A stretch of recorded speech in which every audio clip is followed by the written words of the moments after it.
today we're going to replace the spark plugs in the Camry. It's a 4-cylinder, so there's only 4 plugs that we've got to replace. They're located under here, so the first thing you're going to do is pull this off. I've already loosened it. Now these are held in place. Actually, I'll show you.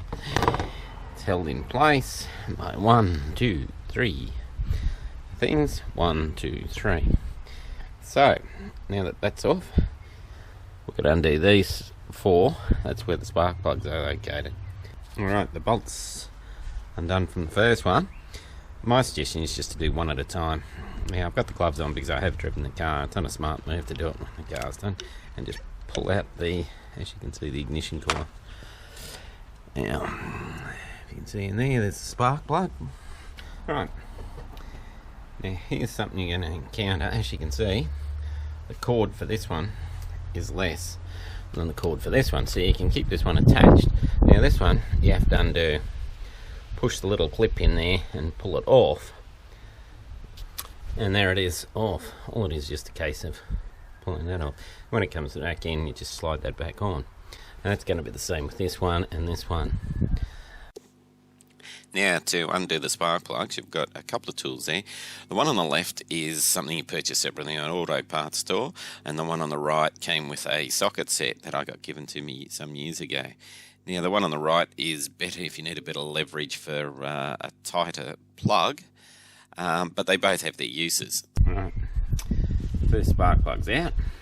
There's the one that we're going to replace it with, and to get it out I had to use that to slowly pull it out once I'd loosened it up. Now for when I put this one in, just so it doesn't seize up over the course of the next 5 years, 4 or 5 years, I'm going to put a bit of anti-seize lubricant just on here where you screw it in. There's the first one in. Now we put this little one back in top here. You have to line it up to where the bolt is. That goes there, and that goes in on top. And this little bad boy goes back in. There you go, locked into place. So all we're going to do is just put a bolt in there, and that'll fix it. Then I'll work on the others. I haven't done that one, I haven't done this one because I wanted to show you what to do with the little cords. Alright, there we go, 1's done, 2's done, 3's done. Now we got the last one here. Now when you put them in, you've got the hole for where the bolt goes, so that's there.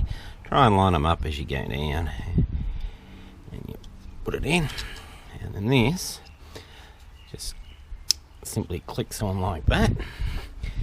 Again, I put a bit of anti-seize again on the bolt just in case.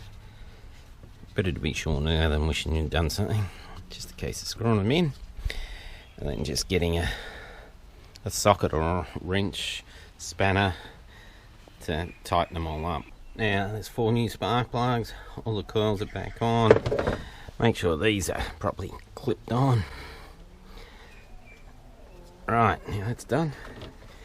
Like I showed you at the start, there's 1, 2, 1, 1, 2. Now just line them up. Just cover that. And just a bit of a hard push down. And there you go. Then once you're finished, just give it a bit of a clean up. As you can see, I got grease all over the thing, so maybe a bit of dig greaser and hose down the engine. Alright guys, good luck.